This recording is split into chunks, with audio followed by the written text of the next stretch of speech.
शिव महापुराण की कथा कर रही है। मंदिर जा रहे हो, देवालय जा रहे हो, तीर्थ जा रहे हो, तुम्हारी जेब में अगर अठन्नी भी नहीं है, 1 रुपया भी नहीं है, पड़ोसन से मांग कर 1 रुपया मत चढ़ाना। शिव महापुराण की कथा बड़ी विचित्र कथा है। मंदिर में दर्शन करने गए हो, तुम्हारी जेब में 10 रुपए नहीं है, 5 रुपए नहीं है, किसी से मांग कर 10 रुपए या 5 रुपए मंदिर में मत चढ़ाना। हम तो आपसे यहां भी कहेंगे, शिव महापुराण की कथा में भी आओ, तुम्हारे पास चढ़ाने के लिए नहीं है, तुम अपनी पड़ोसन से मांग कर बिल्कुल मत चढ़ाओ, बिल्कुल मत चढ़ाओ। क्यों? भगवान के सामने खड़े होकर, मेरे महादेव के सामने खड़े होकर, शिव के मंदिर में खड़े होकर भी हम अगर अपने पड़ोसी से, अपने पड़ोसन से कुछ मांग कर अगर भगवान को चढ़ाएंगे तो भगवान को कितना बुरा लगेगा कि जगत का पिता यहां बैठा है और तू संसार वालों से मांग कर चढ़ा रहा है। जगत का पिता यहां बैठा और तू संसार वालों से मांग रहा।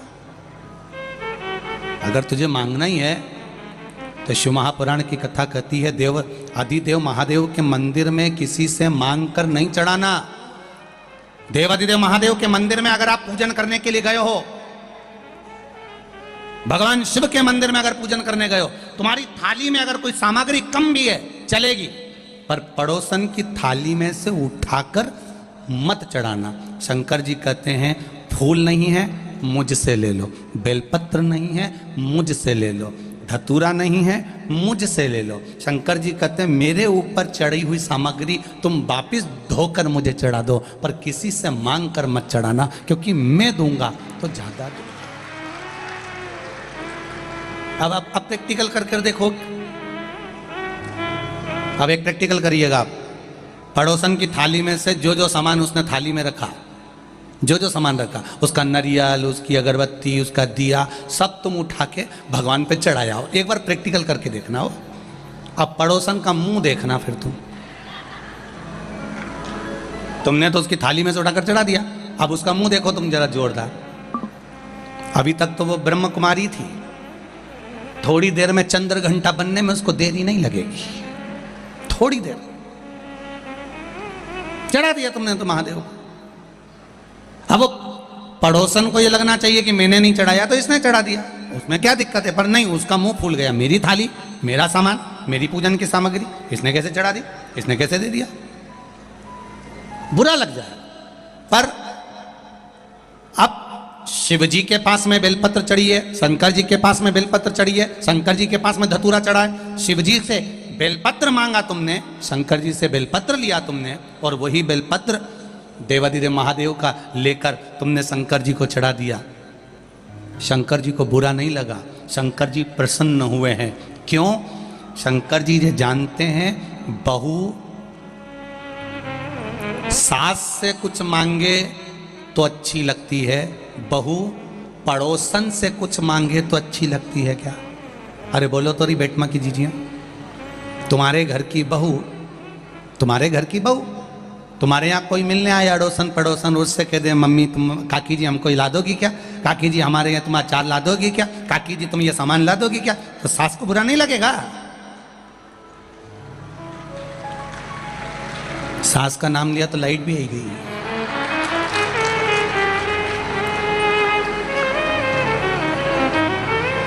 जरा विचार करिए आप, थोड़ा स्मरण करिएगा।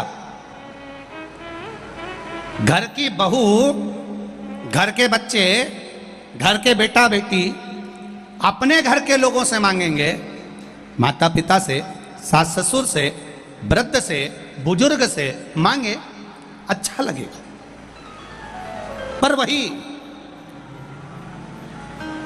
पड़ोसी से मांग रहे हैं, दूसरे से मांग रहे हैं, अच्छा नहीं लगेगा। अगर दूसरे से मांग रहे हैं तो श्रेष्ठ नहीं लगेगा।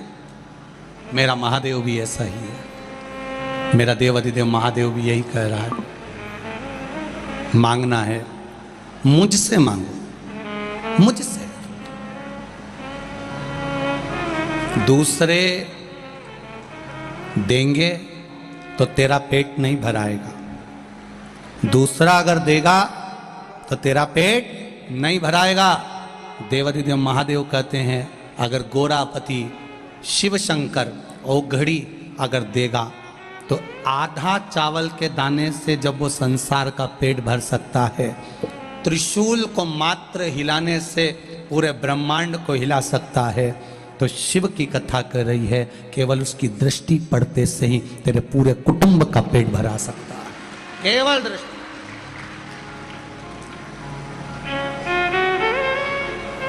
भोलेनाथ दया करना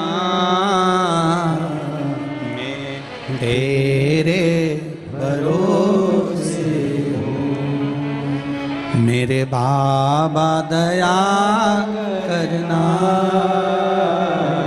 मैं तेरे भरोसे हूँ ना। शिव महापुराण की कथा कहती है कष्ट है शरीर में, रोग है शरीर में, ताप है शरीर में। इस ताप को, रोग को, कष्ट को कोई दूसरा नहीं झेलेगा, झेलना आपको पड़ेगा।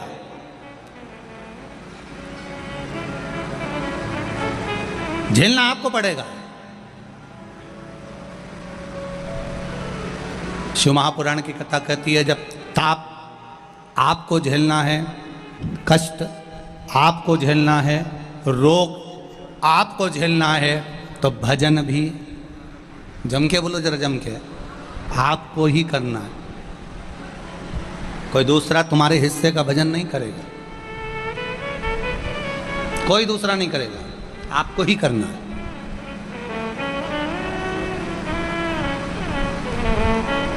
चले ब्राह्मण शिव महापुराण की कथा मंदिर के अंदर बैठकर कर रहे थे, चिल्ला पड़े हर हर महादेव। जैसे ही बोले हर हर महादेव, देवराज को क्रोध आ गया। देवराज को लगा मेरे तो शरीर में ताप पड़ रहा है, बुखार आ रहा है, शरीर में कष्ट हो रहा है और रोग हो रहा है, बीमारी हो रही है, और ये पंडित जी को पड़ा हर हर महादेव बोलने का। थोड़ी देर पंडित जी ने कथा सुनाई, फिर बोल दिए हर हर महादेव, फिर बोले, फिर लगा इसको। बड़ा विचित्र ब्राह्मण है, थोड़ी थोड़ी देर में चिल्ला रहा है हर हर महादेव, हर हर महादेव, हर हर महादेव। आ गया गुस्सा, चोरी का सामान उठाया, चल दिया वापिस। सीधे चोरी के सामान को उठाकर जो मंदिर से बाहर निकला, उसको नहीं मालूम था कि यह बेलपत्री का वृक्ष है। उस वृक्ष के नीचे बैठ गए, बेलपत्र के वृक्ष के नीचे बैठा। स्मरण उसकी चित्तवृत्ति में नहीं आ रहा है कि ये मैं कहां बैठा हूं, उसके तो शरीर में ताप पड़ा हुआ है, चोरी के धन को छुपाया हुआ है, और लेकर बेलपत्री के वृक्ष के नीचे जाकर बैठ गया। अब बेलपत्री का वृक्ष कोई साधारण सा अगर वृक्ष हो तो चल जाए, मेरे शिव जी की प्रियता है बेलपत्र, शंकर भगवान की प्रियता बेलपत्र। पहले भी कथा में कहा, फिर कहते हैं, जिस व्यक्ति के जीवन में धन, संपदा, वैभव, सत्ता, लक्ष्मी की थोड़ी भी कमी दिखती हो, उसको बेलपत्री के वृक्ष का पूजन चालू कर देना चाहिए।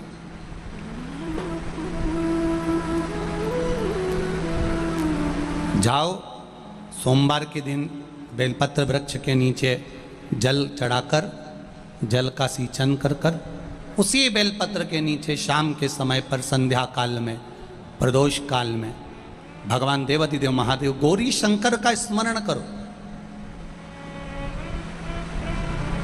बेलपत्र की जड़ की ओर, बेलपत्र की तना की ओर, बेलपत्र के वृक्ष की ओर तुम्हारा मुख हो। कोई आसन नहीं, कोई आसन नहीं, केवल बेलपत्र के वृक्ष की ओर तुम्हारा मुख हो। जहां बेलपत्री का वृक्ष है उसके नीचे बैठकर, उसकी छाया में, उसकी ओट में पंचाक्षर मंत्र नमः शिवाय, या फिर षडाक्षर मंत्र ओम नमः शिवाय, या फिर श्री शिवाय नमस्तुभ्यम का स्मरण कर कर अपने हृदय की बात गौरी शंकर से, महादेव से कहे। शिव महापुराण की कथा कहती है 7 दिनों में एक दिन सोमवार का ऐसा होता है जिस दिन 33 कोटि देवी देवता बेलपत्री के वृक्ष के नीचे बैठकर भगवान शंकर और पार्वती का स्मरण करते हैं और शिव पार्वती उनकी झोलियां खुशियों से भरते हैं। देवता भी जिनका भजन कर रहे हैं वो बेलपत्री के वृक्ष के नीचे। लक्ष्मी, मां लक्ष्मी भी बेलपत्र के वृक्ष के नीचे निरंतर विराजमान होती है। और आप लोगों से एक निवेदन और करना चाहेंगे, ये मनुष्य का शरीर जब तक रहे, ये मानव की देह जब तक रहे, जिंदगी में एक बेलपत्री का वृक्ष अपने रहते रहते कहीं पर भी लगाना, उसको बड़ा करना, उसको बड़ा कर कर जैसे अपने बच्चे को बड़ा करते हो ऐसे लगाकर बड़ा कर कर महादेव से कहना कि मैंने अपनी जिंदगी में, मैं मर भी जाऊं, मेरे प्राण छूट भी जाएं, मेरे जाने के बाद मेरे घर के लोग 1 लोटा जल चढ़ाएं ना चढ़ाएं, बेलपत्री चढ़ाएं ना चढ़ाएं, पर ये वृक्ष मैंने बेलपत्री का लगा दिया, अगर मैं मर भी गई तो मेरे मरने के बाद भी मेरे हाथ की बेलपत्र महादेव को चढ़ती रहेगी, महादेव को प्राप्त होती रहेगी। लगाओ, एक बेलपत्री के पौधे को छोटे से बड़ा करो, बड़े से बड़ा करो, बड़े से बड़ा करो, और बड़ा करने के बाद उसको कहीं तुम्हारी मर्जी पड़े जहां, उस बेलपत्री के वृक्ष को लगाओ। चले भी गए तो तुम्हारे हाथ का लगा हुआ बेलपत्री का पौधा, तुम्हारे हाथ की वो बेलपत्र देवादिदेव महादेव को चढ़ती रहेगी। चले भी गए कि क्या ले जाओगे, क्या लाए, तुम कहना मेरा पुण्य मेरे साथ में जाएगा, मैंने जो दान करा, मैंने जो पुण्य करा, मैंने जो सत्कर्म करा, सावन के महीने में, अधिक मास के महीने में, चतुर्मास के महीने में मैंने अगर किसी भूखे को भोजन कराया, 1 गिलास पानी पिलाया है, मैंने अगर किसी रूप में भी किसी की सहायता करी है, वो पुण्य मेरा मेरे साथ जाएगा, वो किसी दूसरे के साथ नहीं जाएगा। हमारा करा गया कर्म हमारा। बाणासुर शिव का उपासक, एक काम था उसका, बाणासुर का, एक बेलपत्री को शंकर भगवान पर समर्पित करता था, एक बेलपत्र शिव को समर्पित।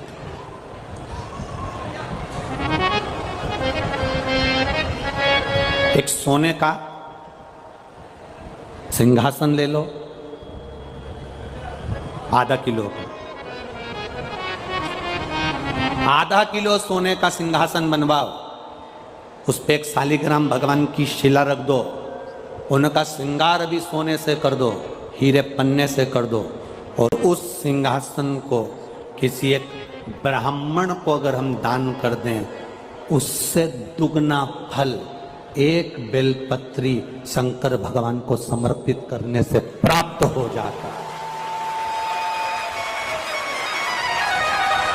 सोने के सिंहासन पर बिठाकर भी शालिग्राम शिला को हम किसी को दे रहे हैं, जितना पुण्य वो प्राप्त होगा उससे दुगना पुण्य एक बेलपत्र शंकर भगवान को मात्र समर्पित कर देने से उतना पुण्य हमें पहुंच जाता है।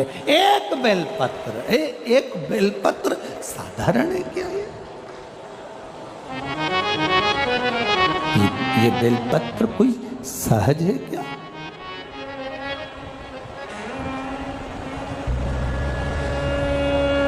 चौसठ देवियां योगनियां, ब्रह्मा विष्णु महेश, 33 कोटि देवी देवता सब इस बेलपत्र के अंतर्गत विराजमान है। इस बेलपत्र में बारिश का मौसम चल रहा है, सावन भादो, ये सब बारिश के मौसम है। आप जिंदगी में एक काम अच्छा करिएगा, अपनी इस मनुष्य की देह से एक बेलपत्री का वृक्ष कहीं ना कहीं जरूर लगा देना, जिससे आप संसार से भले चले जाओ, पर आपके द्वारा वृक्ष पृथ्वी पर रहे और उसकी पत्ती टूटकर महादेव को चढ़ती रहे तो हमारी जिंदगी सार्थक हो। एक